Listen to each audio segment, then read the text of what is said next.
The Africa Innovation Summit is an initiative that was began by Dr. Olubenga Adeshida and his colleagues out of Cape Verde, who were very interested in how innovation on the continent could be grown.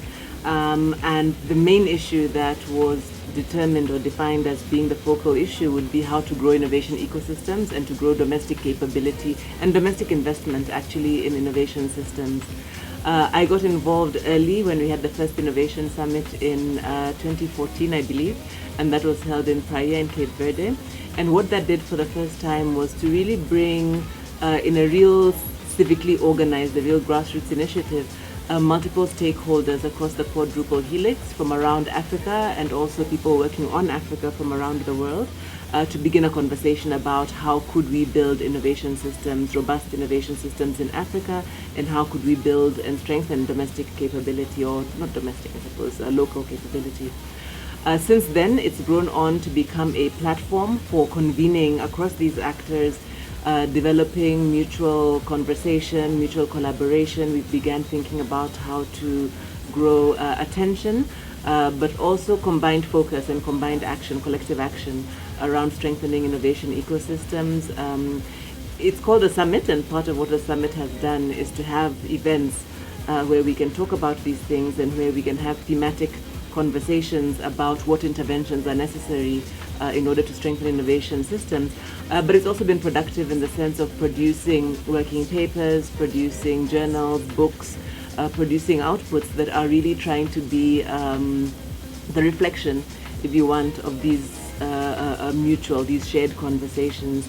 AIS has been a partner of AfricaLics for a couple of years now, for a couple of its events, and we look forward to that collaboration growing.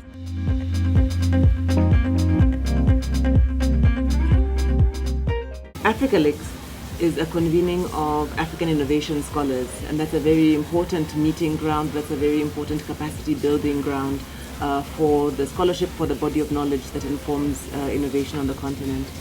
What AIS tries to do is to bring the other pieces to bear, because as we know and we talk about the quadruple helix in the space of innovation studies, we've got what the academy, what the knowledge institutions can do, but that has to interact with the other sectors, and the other sectors being the public sector, so what governments and the role of states must play in innovation systems, the role of the business, entrepreneurship ecosystem, so what the private sector must do, but also the role of communities, of the civic.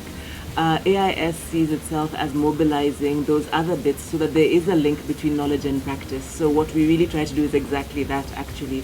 And so we hope that we can continue to see these partnerships, these beneficial partnerships between organizations like AfricaLics, the knowledge community, and then AIS, which is really a multi-stakeholder platform.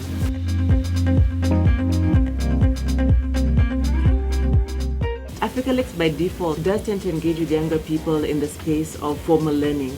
And what additional platforms AIS but also other actors can begin to do, must begin to do, is to look at how to also mobilize the engagement between scholarship and just the intergenerational question, how you bring young people not just as students to learn, but also as themselves activists, as themselves practitioners, as themselves people who have ideas about the future. So part of what we do with the AIS is to see our work being underpinned by future thinking, foresight, long-term views, long-term actions, which is fairly consistent with what AfricaLics also does. So I think that space of time, so seeing action as long-term, but also seeing actors as being intergenerational. We've got those of us perhaps who are the established scholars now, but also the incoming scholars, also the incoming activists, and also people who see themselves as the future generations and how our actions impact that. I really think that's the other piece that some of these partnerships can begin to bring to bear. So how do we see young people?